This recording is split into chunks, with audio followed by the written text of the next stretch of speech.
Good day from the Hawkesbury River, just north of Sydney, bordering on the lands of the Darkinjun and Darug people, whom I acknowledge as this land's traditional owners. My talk today focuses on research I've conducted into the growing commercial creative AI sector as part of the MusAI project. And this is at a formative stage in terms of looking towards how this work informs AI pedagogies. I've been studying creative AI for over 15 years and in a range of guises, and it's a field with a history as old as computing itself, but it has taken a dramatic turn in the last few years. Two things have happened in a very short space of time. Firstly, techniques of machine learning got good, and not only that, quite surprisingly, generative machine learning came to the forefront of AI capability. AI-generated art and music shifted overnight from being generally quite mundane to frequently quite stunning. When I say good, I want to augment that with all kinds of caveats, but how good it is now or in the near future is not my topic today. Secondly, and this is my actual focus today, and I believe this is only partially related to the first event, a gold rush emerged to develop commercial applications of AI, largely in the mature startup ecosystems of San Francisco, London, and elsewhere.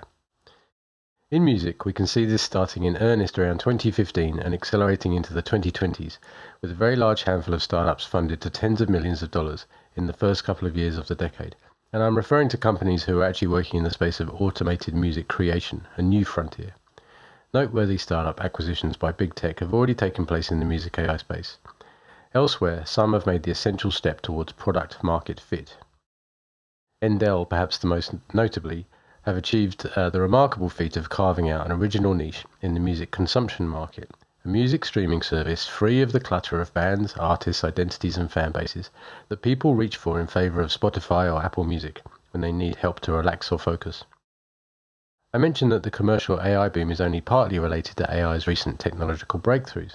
Endel turns out to be a case in point, a company whose initial product success, I would claim, does not really depend on AI, but who have nonetheless made AI central to their image and vision.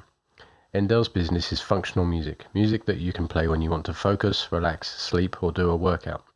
Experienced as never-ending live streams, provided to subscribing users via a sleek phone app. There's a lot of psychological research into what makes functional music functional. Most of it is very simple stuff, the use of broadband spectra, pentatonic scales, simple repetition without surprises, and free of distracting lyrics. Endel have put these principles to great effect through a massive catalogue of in-house composition. What remains unproven is whether the AI-powered biofeedback that is central to their vision, their product vision, takes functional music to the next level. In my opinion, Endel's current product could quite easily have existed without AI, except that is for the seductive techno-cybernetic pitch. The manifesto states, "We're not evolving fast enough. Our bodies and minds are not fit for the world we live in." But in the world of startups, where the capitalist maxim of eternal growth is taken to its extreme, the current product is often not the ultimate goal. In my analysis of 4 AI music startups for a paper forthcoming in the journal AI and Society, I look at the complex interrelations between a founder's product vision, the hard work of music AI R&D, the acquisition of value, and companies' overarching innovation strategies. I claim that in this profoundly speculative field, and it's speculative in part because these are rarely product concepts that react to some obvious customer pain point like the need for a quieter vacuum cleaner.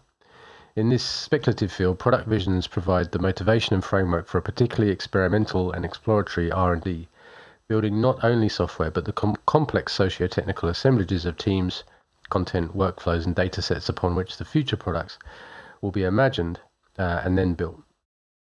As is obvious to founders and investors, but possibly less so to the rest of us, these complexes are forms of value in their own right, even in the absence of the envisioned product. This is one of 2 important points that arises. At any moment, a startup company and its noble vision might be asset stripped by an acquiring tech giant, and indeed this may even be the startup's goal. A second point, though, is that through its product R&D, commercial AI is in the business of creating new spaces of possibility, and this is a very long game. Take Endel again. Having built their powerful generative music engine on the back of a simple value proposition of smooth, ready-to-hand, functional music, they're now in a great position to explore, to imagine into existence, in a hackathon sort of way, a whole new world of possible musical experiences such as adaptive music for the automotive industry, public spaces and events. Whilst AI wasn't essential to the immediate functional music product, it is essential to this speculative R&D venture, and Endel's success at building a user base serves not only as a source of revenue and as a font of highly granular and highly personal user data, but also as a real-world sandpit for new product experiments seeking to activate the law of accelerating returns.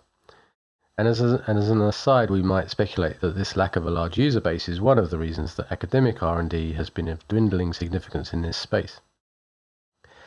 What does any of this have to do with pedagogy? Well, it's nothing new to argue that AI graduates going into startup or big tech should be broadly educated about ethics. And as Georgina Bourne's talk illustrates in depth, there is a sense amongst the MusAI project team that ethics in AI communities is easily stripped of its socio-cultural richness, reduced to individual rights and wrongs, do's and don'ts.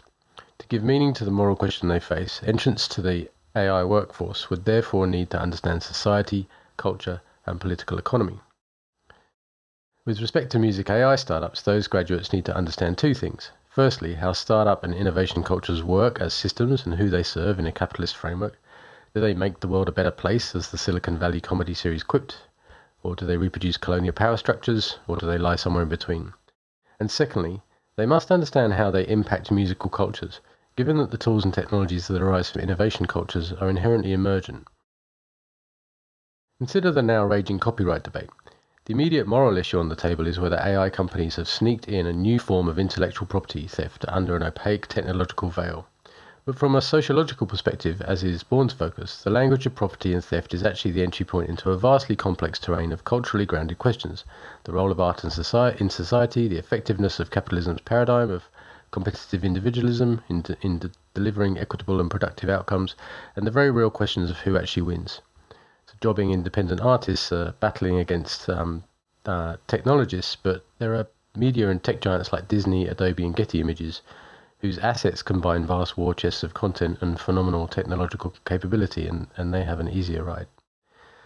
Sociologically speaking, as the writings of David Hesmanhaug and others have elucidated, one of the greatest challenges in the current copyright debate is that the various intrinsic values of music and the arts get pushed far into the background, now that the products of creative work have been established as property to which we have rights. That becomes in itself fundamental, not a means to an end.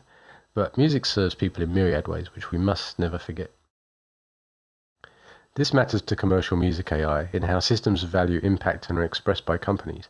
There's now a prevalent trend for MusAI companies to position themselves as for artists, signing up to initiatives like Fairly Trained and the Human Artistry Campaign.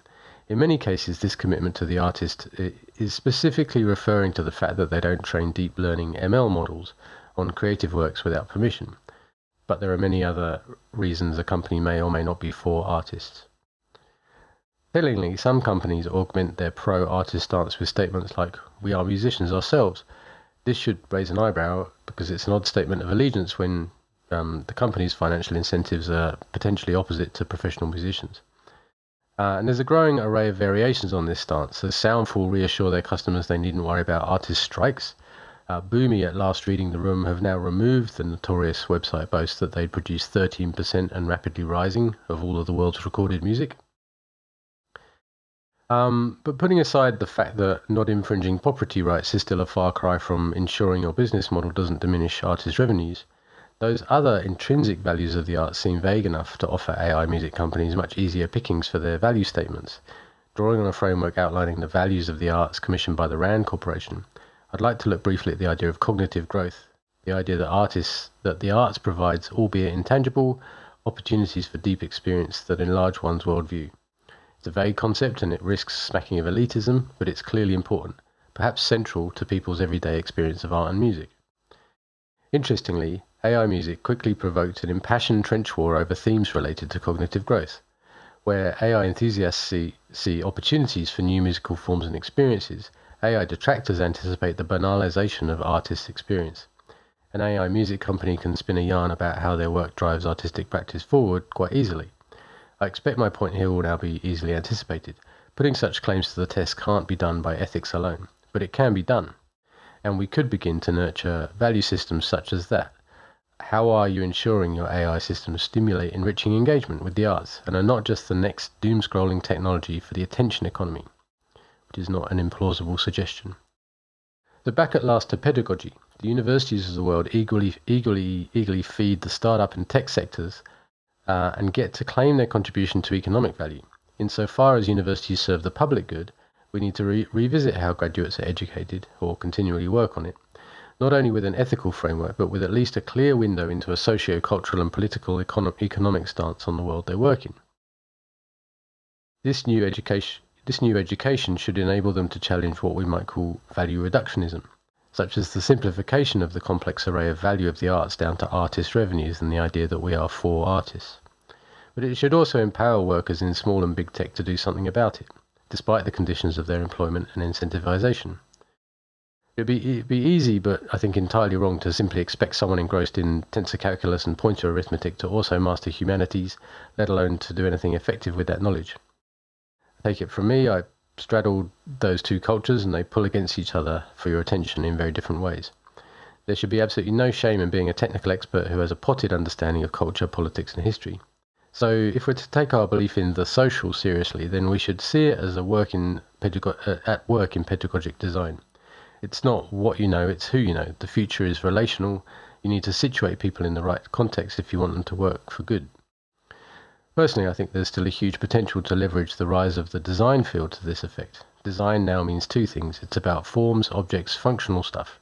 But it's also become the discipline within tech companies that best attends to people embedded in webs of significance that they themselves have spun. This is most obvious in the human-centered design turn, which wrested the control of our technical products from engineers. As it's evolved, it's extended into forms of practiced anthropology, as in the work of Suchman and Genevieve Bell. And sure, design is probably not the right word. Bell, now Vice-Chancellor of ANU, drove the reinvention in Australia of cybernetics as a practice of attending to complex socio-technical systems holistically and morally. And I think her vision of applied cyberneticists taking centre stage in the design of technological futures is a good model, but it still has questions. With all this in mind, the properties of good pedagogical practice serving AI and its impact on culture might look like this. Firstly, as we've already claimed, the ethical must be situated in the social to be meaningful. When arguing about artists' rights, we should at least glimpse the socio-economic terrain from Disney to the global south. If code is the new literacy, or computational literacy or data literacy are now essential, surely a kind of, let's just call it Machiavellian literacy, is more of a long-standing concern. An understanding of the units of social organization you become a part of in your lifetime, the companies, classes, cliques and interest groups, and how they shape you. This is something that should build on and reinforce the progress we've seen in educating awareness about privilege and relationality. Secondly, in educational environments, we should firmly establish the idea that company values are commitments and are deep, not shallow, and that with deep commitment to values, the use of technology needs to be bound by those values. We can do that through regulation, but I think a powerful solution is again relational, and this is where pedagogy comes in again. We should establish greater lifelong engagement between places of learning and places of industry, the more intertwined integration between the academic and professional spheres, not just through innovation and economy building, but through a continued, transparent and open debate. In engineering and computer science, there is fluid movement between academia and industry. In the AI sector, this is happening more with policy and ethics personnel. I believe the design and social science field should explore more integrated relationships with industry that begin in pedagogy, branch out into collaboration, and come back to pedagogy in the form of industry-integrated PhDs and so on. The purpose of all this being to embed critical thinking and values into the commercial sphere. Thirdly, we should continue to push beyond design as the discipline that adaptively glues and mediates other people within and beyond commercial teams. Holistic, socially aware and value-centered design has come a long way. It needs to continue to evolve to serve those above objectives. The latter is perhaps more practical proposal. Engineers invariably benefit from learning UI, UX, IXD and HCI. It empowers them to work with designers in the workplace. This is a disciplinary borderland that can be better mapped out. A good model for this type of interdisciplinarity that might be involved is Donald Campbell's fish scales model. Instead of disciplinary clusters that need to talk to each other, he conceives of a vast patchwork of custom expertises, the individual fish scales, overlapping to cover disciplinary territory evenly. This is an interesting model which is hard to achieve, and it was proposed in the 60s.